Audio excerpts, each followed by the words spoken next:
All right, it's recording now. So, Yeah.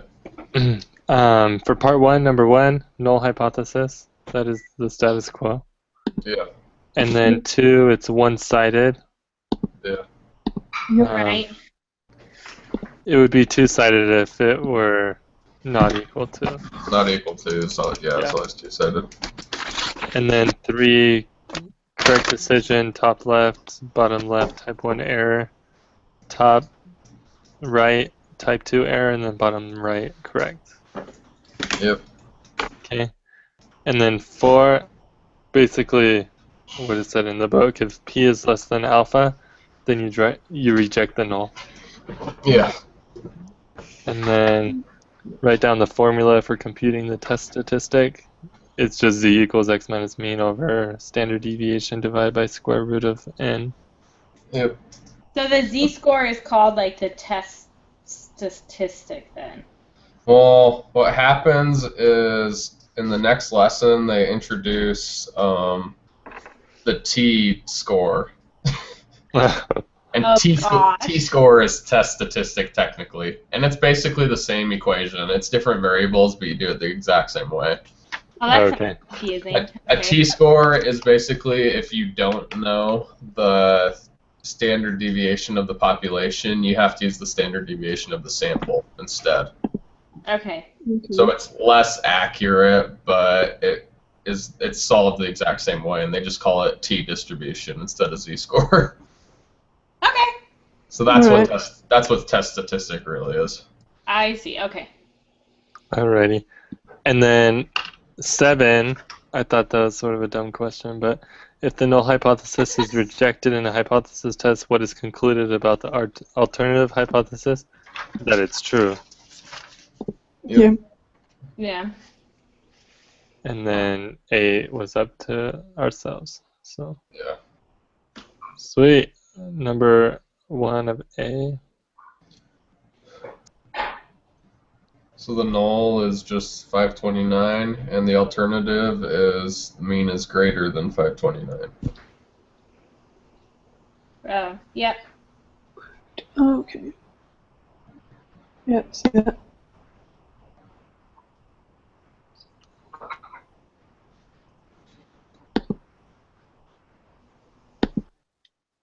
So you said the null or the alternative? The null was 529, right? Yeah, the null is 529.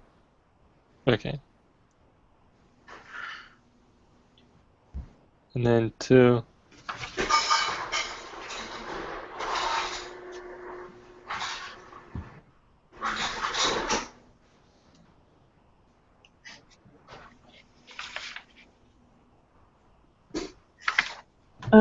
So I assume B is a type 1 errors committed? Yeah. Right.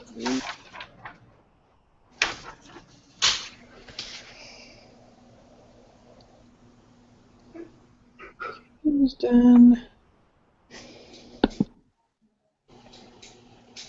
So just saying like 1 in 100? You have 1% chance? Yeah, you have a 1% chance. For C. Right.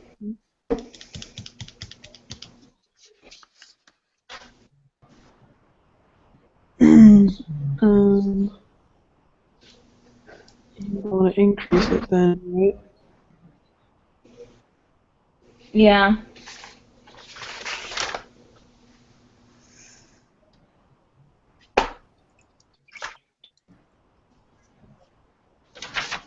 Is D based on the chart that we're still using? Huh? How did you get D, Grant? You want to decrease vulnerability. I mean, so decrease. You don't want a type 2 error, that means your null hypothesis is false.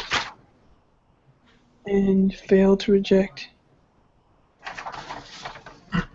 I have no idea. I guessed, and I was kind of seeing what everybody else was at. Okay. Increase the probability of making it type 2.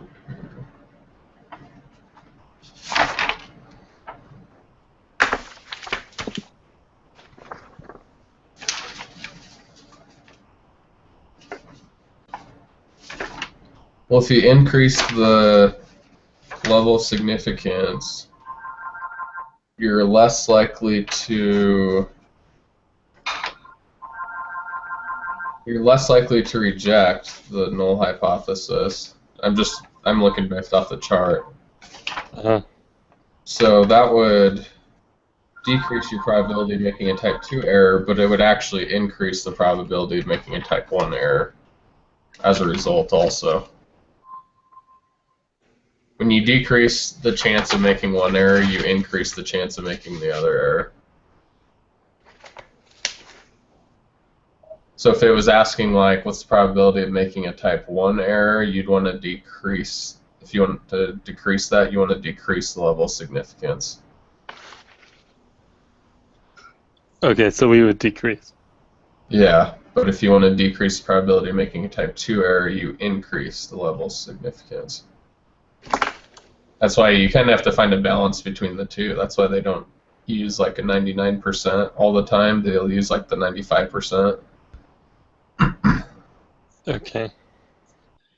Yeah, I'll have to read a little bit more on that. Yeah, that's so confusing. Okay.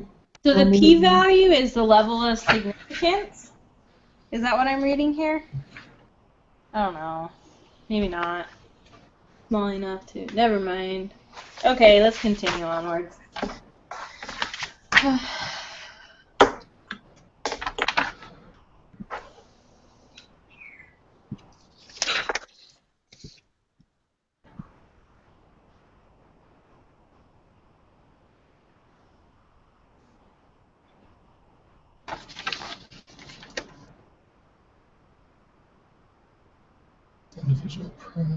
And so we didn't do 2, did we? I mean, I didn't do it. Well, I haven't done it either. I didn't do the first. I didn't do ABC. I did the rest after that. Okay, so Okay. the average age.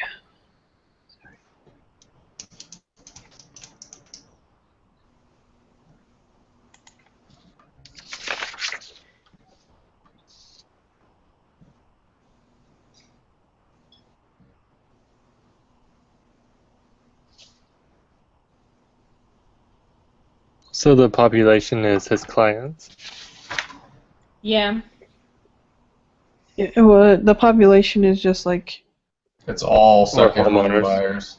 yeah, it's Second all home buyers. Oh, yeah. Yeah. And the sample The is his sample. clients. Okay. I might have messed that up on the test. Easy mistakes I made.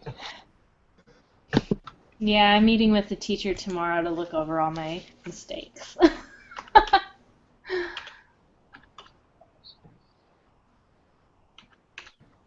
And then how did he sample this population?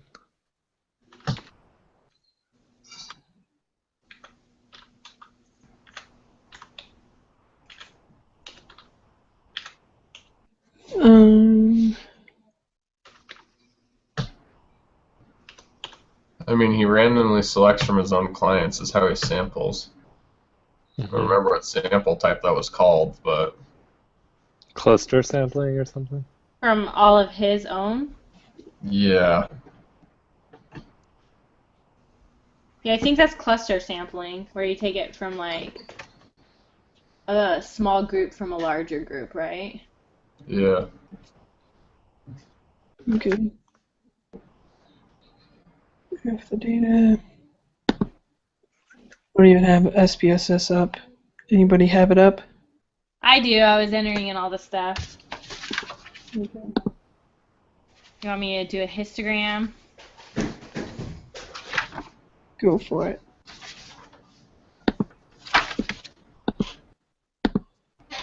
If I do SPSS like with the group, it slows my computer way down. Oh, yeah.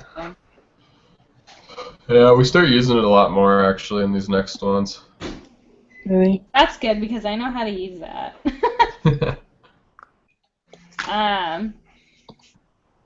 It makes like a left skewed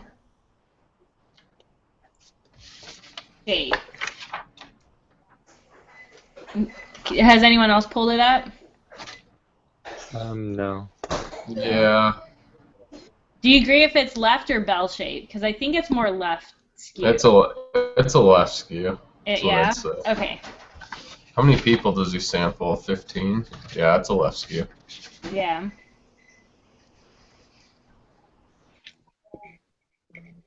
Okay. To give the mean and the standard deviation of it. Oh. Yeah, the mean is 46.733. Standard deviation 8.827. Yeah.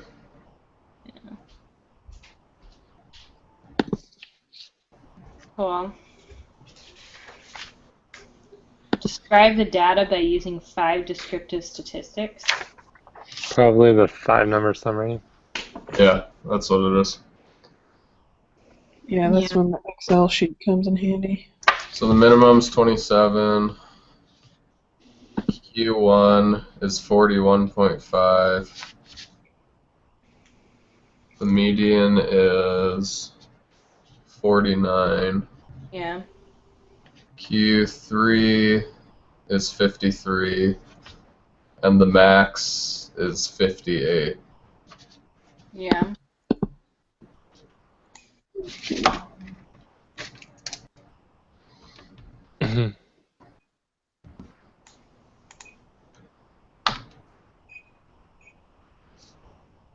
Cool.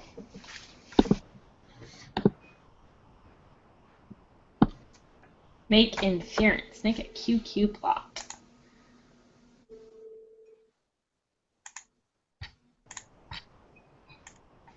Can you actually make the QQ plot on SPSS?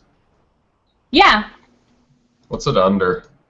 Go to analyze, descriptive statistics. Oh, it's just under there still. Yeah, and then it's just his own little section, QQ. Oh, okay. Yeah.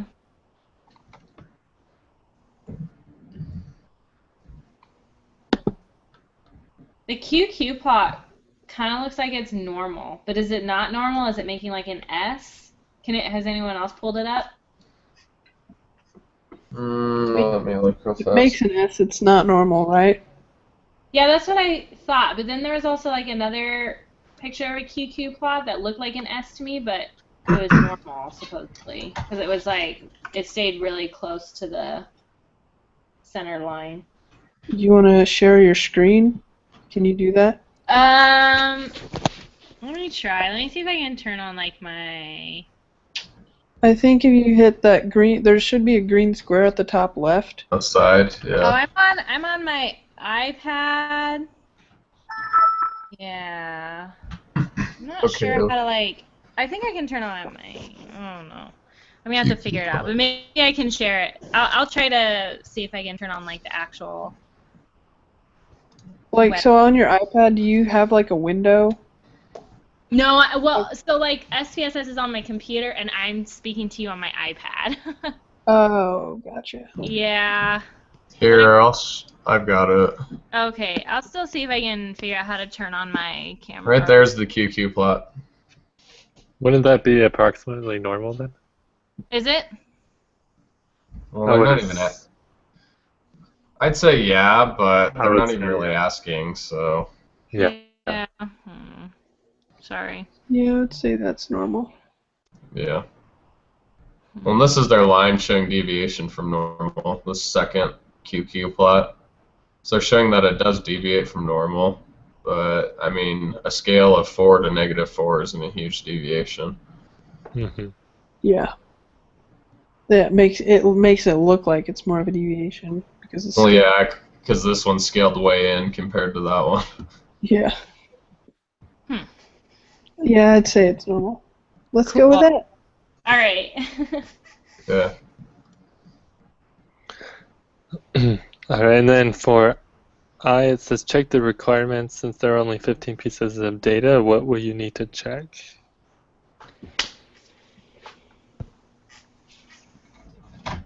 Oh, that's the Q plot right there. What we were doing. Oh, You check the QQ oh, plot. okay.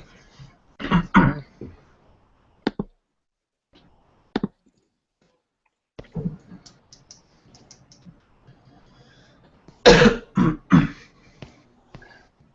So the null hypothesis, it equals 47, Yeah. 47 years. And your alternative would just be not equal to 47 years. Because he doesn't care if they're younger or older, just that they don't. So it would be a two-tailed test. Mm-hmm. Which question are you guys on? Sorry, I turned on my webcam so I could show you guys the computer, but Tanner already showed you. So, oh well. We're on D part, like 2. 2? Okay.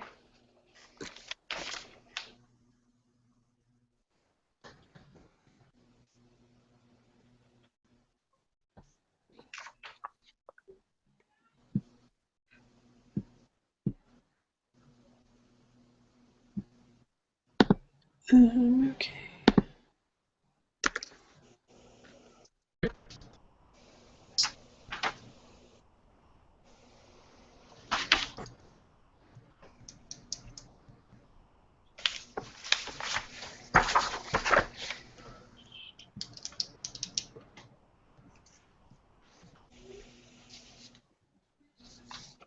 Is 3 just stating fact? Like, That's what I was saying. I was like, there's no question.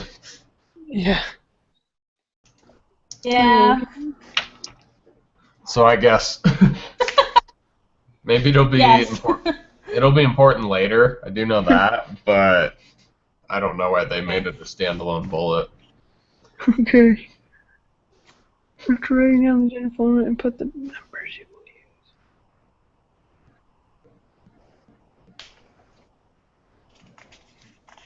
So then you just use the test hypothesis or whatever. Hypothesis test. I don't know. Yeah, the Z.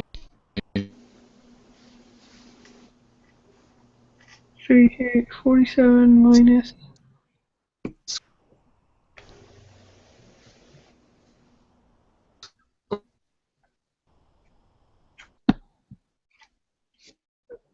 It's kind of cutting in and out. Is the Yeah. internet cutting out? Can't hear, Huh? really.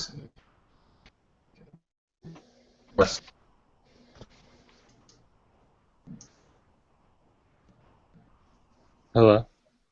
Hello? I'm here still. Okay, it was cutting in and out, so. That's weird. Mm-hmm. Are Seems you? like it's doing better. Yeah. So you plug it into that equation, then your x 47? No, Oh, your yeah. That's the sample mean, right? Yeah, your X is 46.73. It's your X is the one that you calculate, okay, yeah, okay. and then 47 is the other one. Yeah, that's your mu, okay. Yeah. And then you use the standard deviation that's given. 8, and that's the 8.827 No, it's 5. for the standard deviation? Yeah, use the given standard deviation. It's t-score if you use the calculated one. Oh, I see. Okay. Yeah, that's where t-score comes in, is if you use the calculated one. Oh, goody. I'm so excited for that. All right, and then n is 15? Yep. Okay.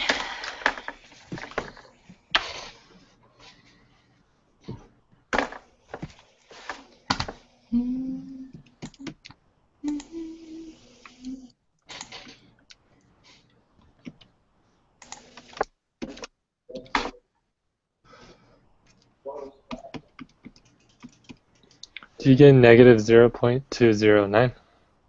No, you shouldn't get a negative.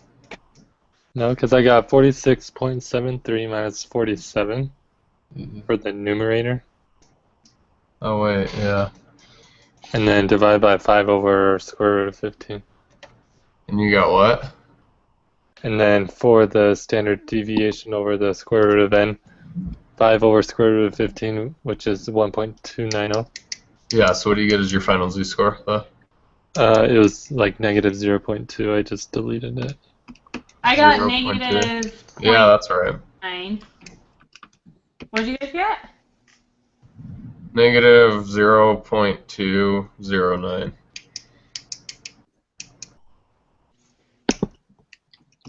Yeah, that Okay, that cool. is what I get. Her answer key was wrong on this. It has it as a positive value. Oh, really? Mine's It negative. should be a negative. Huh.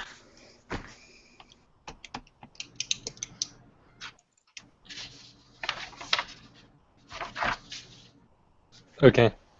Compute the p-value.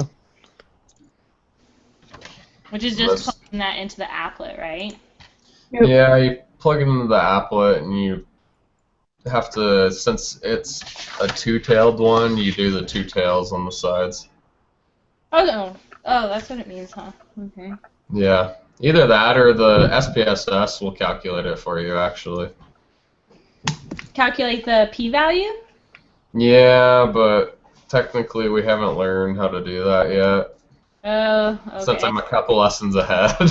Wait, why are you a couple lessons ahead? I always do the week on like Thursday or Friday, so I did 10 and 11 Because today. he's a boss, that's why. Okay. See, yeah, I'm not doing that. So if you plug it in the applet, I got 0.834. Yeah. Yeah, same here. Yeah, so in lesson 10, you learn how to find the p, but no, maybe it's lesson 11, you learn how to find the p-value using SPSS, and it saves time. Okay. And then compare the p-value to the alpha level. Well, it's way higher than the alpha level of 0.05, Yeah. so that means we do not reject the null. Where are they getting the 0.5 from? It was that part 3, not a question. It just said let alpha equal 0.05. Oh, that's where it comes in handy. Okay. Yeah. I don't know why they just didn't make it part of that, but That's weird. it's okay. Yeah. Okay. State your conclusions in terms of the alternative hypothesis. Okay. So in terms of the alternate hypothesis, it would just be you don't have enough evidence to conclude that the alternative is true. Right. So basically, you don't have enough evidence to conclude that the mean age is different than the national average. Right. Which makes sense. It's just the opposite of what you're saying with the null hypothesis. The So average he age is basically just 47 makes years old to buy a second home. Yeah, I wonder if they're making that up or if that's really true. it sounds realistic to me. Based 47 on his 15 clients. based on, yeah, this random dude's 15. Well, his 15 clients was 46 point whatever. Yeah. Oh, yeah, the nation. I guess Yeah. that makes sense. Like if you get into your first house by like 30, 15-year mortgage, Yeah, I pops you could see out at it. 47. Yeah, that makes sense, I guess. My brother's on his second house, and he's like 34. Dang. My husband and I are looking for a house right now in, wait, who's in California? Not me. Is that you, Steven? Not in Vegas. Oh, that's not you, Tanner, right? I thought someone else was in No. California. Oh, never mind. Then I won't tell you where it is because you guys wouldn't know. Never mind. We're looking for a house in California. in Yeah. California realty space is expensive. Yeah, our budget is, wait for it, Oh $400,000 my gosh. for a 3-bedroom, 1 bath. Oh my gosh. You live in Washington right now, right? Me? Yeah. No, I live in San Francisco Bay Area. Oh. Okay. Just move to some cheaper state. Move to Oregon. I know, Yeah. huh? It's somewhat close. Go chill in New Mexico or something. There's no sales tax. Come on. I know. It's just more of like, it's just honestly this area. I mean, if you go out towards like the capital, like Sacramento. It's a lot. It's like half the price, but Yeah. it's a lot hotter and it's a little bit more smoggy, and you know, it's just not as Yeah. nice. And there aren't as nice of jobs. Like my husband's working in Palo Alto for a satellite company right now, and then we have friends that are like trying to get him to work with Google. So he likes Yeah. it here. That's cool. Yeah, Yeah. if you have a good job in California, I mean, it all makes up for the expensive housing. How Because are your wages are supported. They Yeah. can support your housing. So Exactly. very good. Well, Do you guys want to start the Quiz. Let's do it. Yeah, I just opened it. I did not understand this lesson very much. It was a lot of confusing words for me, so I'm not going to be very good and helpful with this. So I'm sorry. It's all good. From what it looks like, it seems like there's a lot of multiple choice, but there's fill in the blank, but it's not as Yeah. Okay. consistent. So 3, I got null. Yeah. 4, I also got null. Yep. Okay. Is the true hypothesis, does that even exist? No. Never even No. heard of that. You just throw it in there. It even says in number 3, it's like there's the null and the alternative. A true hypothesis is an oxymoron because you wouldn't be testing anything if you knew it was Oh, true. yeah, no, that's true. Oh yeah, that makes sense. 5. You assume the null to be true, right? Right. That's what I put, yeah. If in doubt, null. Exactly. A two-tailed test, that would be mean Not does not equal equal to. 10. Not equal to. Yeah. That makes sense. This 7 would be mean is less than 10. Or a tailed left test, yeah. Okay. I look at it as the inequality sign, whichever arrow it's pointing, that's left-tailed or whatnot. Yeah. Wait, so it's less than 10? Less Would be a than 10, left-tailed so less test, than- yeah. Oh, okay. That makes sense. Okay. Right-tailed, it would be mean is greater than 10 for right-tailed. Right. This is a little bit easier than I thought it was going to be. Yeah. Okay. Quiz 10's easy too. Quiz 11's a different story. Oh, no. I got a C minus on Quiz 11. Oh, no. That's for the homework ones though. That's a bad sign. Quiz 10 I got 100 on. You can't figure out what you missed. Yeah, I'll know like 2 weeks down the road. Yeah. Yeah. It's like, oh yeah, I remember taking this. I took it in the beginning of the semester. Which relationship So would we result said if p-value is greater than alpha? greater than alpha, you would not reject the null. Yeah. And if it's less than alpha, you reject it. It has nothing to do with z-score. Yeah. Those are just dumb. Yeah. Okay. When originally setting this thing.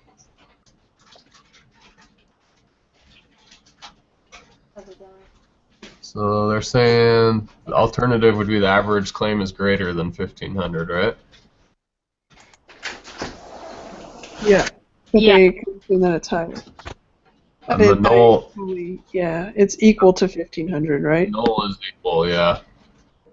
They switched it up. Wait. So what is number 11? 11 is the alternative hypothesis, so they're wanting to know if it's greater than 15. Right. Okay. And the second one, the null, is that it's equal to. Okay. That makes sense. Do we, sorry to interrupt really fast, but do we start our projects next week? Week 5? I think it's week 7. Do we Oh, do our okay. projects with this group? Yeah, we each take a chunk of the project. Okay. There's one part that everyone has to do, like everyone has to collect data, but then the other parts, it's like one person designs the study, one person interprets the data, one person makes conclusions, stuff like that. Got it. Okay. So we'll each have a different week, basically. But I Okay. think it starts week 7. Okay, cool. That makes sense because then it'd give us the bottom of, or the last week if it was 5 different parts. Oh, hi, Kenny. Alright, number 13. I'm saying it is a good assumption because the sample size is bigger than 30. Yep. Yeah, I agree with that. Yeah. And then 14 is the central limit theorem. Yeah. The test Mm, statistic is the X Right? line over it. The sample mean. is it that or is it Z? I thought it was the Z-score. It's Z. Oh, it's Z. Yeah. Let's see. Just to verify. And we haven't done S yet, so. Oh, no. Okay, Z. S replaces sigma in the T distribution. Oh. It just means standard deviation of the sample. Alrighty then. Score. Historical. What is the Z-score associated with this test? Ah, they're going to make us calculate this junk? 144 minus 150. You have it done yet? Let me know if you do, so I don't. Yeah. Dang it. Standard deviation is 40 I should have brought up my calculator. over the square root of 36. Yeah, I'm going to grab mine. Yeah, I was gonna try on my phone, but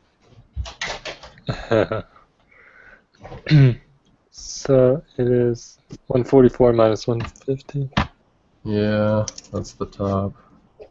Yeah, I hate using computer calculators. It takes forever. Yeah. I was gonna I use my got phone. negative 0.901. So, Negative 0.901. Yeah. wait, what'd you get for the bottom? I got 6.666. 6.666, because it's 40 divided by, yeah. And so you had negative 6 divided by that? Yeah. And you got what? Negative 0.901. Negative 0. Because it should be exactly negative 0.9. Yeah, I got exactly Oh, 0.9. you, If you Which is don't weird. round, It says round to 3 decimal places. well, yeah, but the bottom is 6 2/3, so you should get an exact value. So negative 0.9. Yeah, Yeah. but a little iffy on that one. It should be exactly negative 0.9, but it is if you do like 10 sixes. well, yeah, that's You have to what go I do. out. I just carry. Yeah. Okay. Yeah, I for got- graphing calculators. Okay, yeah. Yeah. So it is negative 0.9. Okay, so if she marks us wrong on that, I'm gonna be mad. But I've been marked wrong on rounding stuff on like 3 of these quizzes already. I think that a lot of my test scores has that problem. So that's Yeah, I think so. Like, I'm hoping to talk to her about it and maybe, I don't know, maybe we can come to an agreement. I don't know. So you plug negative 0.9 in as the z-score. This is it's one-tailed. This is a left tail, right? Yep. Yeah. So for the p-value, do you get 0.184? Yeah. So we failed to reject the null again. mhm. Because it- it's greater. Wait, did it give us the alpha or we assume? Okay, yeah. We assume it's 0.05.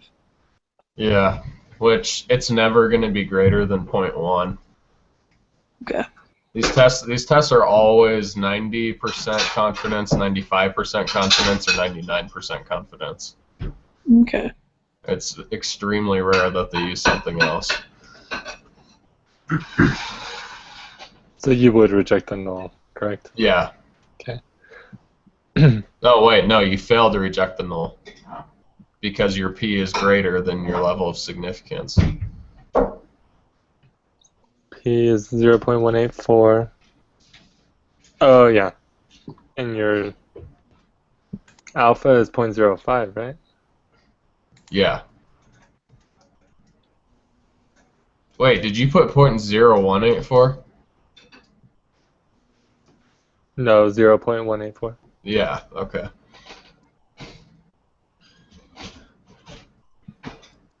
Oh, okay, yeah. I was looking at the wrong number. Okay. Rejecting the null when the null is true. That's a type 1 error. Rejecting the null when the null is true. Hey, before you submit it, my wife actually just kind of helped me out in 16. Just make sure you put 2 zeros after the 0.9. You should get. Oh, really? Did I mark you wrong for it? No, but my wife already submitted hers, and she saw that we had 0.9, but she had put 0.900, and she got 100. So Oh, yeah. It should read either way, but yeah, knows? just in You case. never know. a researcher decided that instead of using that, he'll use that. So when we go down to 0.01, what increases? So you're decreasing the level of significance, which means you would increase the type 2. You'd increase your type 2 error. Right. Okay. Right. Compute the probability of committing.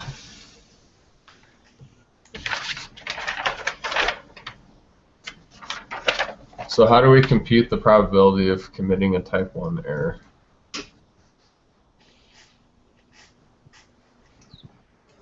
Good question. It's just 0.05, isn't it? It's like that question on the homework. It was like, what did it say?